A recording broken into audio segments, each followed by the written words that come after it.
Эржигит эл четинде, жоо бетинде демекчи, кыргыз жоокерлери ар дайым бардык кырдаалдарга даяр болуусу шарт.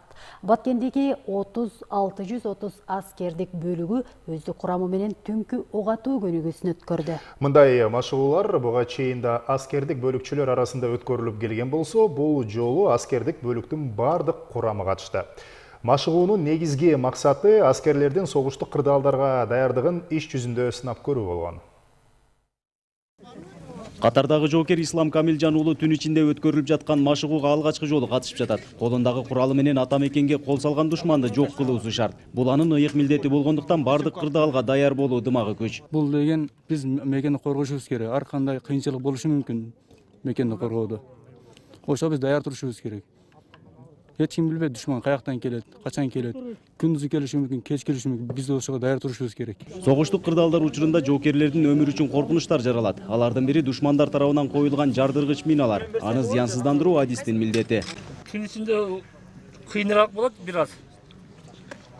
Көрүнбөйт, көрүнбөйт, кантип коюлган жерин билинбейт.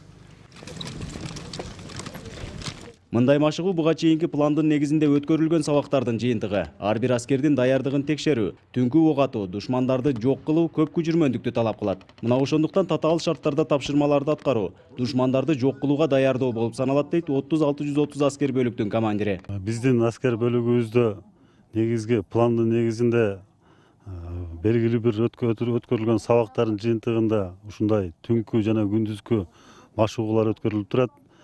Бул машыгуулардын максаты негизинен ар бир офицердин канчалык деңгээлде даярдыгын жана ошондой эле ар бир жоокердин канчалык деңгээлде даярдыгын практикалык түрүндө бул иш-чараны көрсөтүү болуп эсептелет. Түнкү ок атуу машыгуусунда Т-72 танкасы, БМП-2, 23 калибрлүү зениттик курал жана автомат менен пулеметтер колдонулду. Аталган аскер бөлүгүндө масштабтуу машыгуу алгачкы жолу өткөрүлдү. Нургазы Жайнаков, Рыспек Мазайыт уулу, Коомдук 1 канал, Баткен облусу.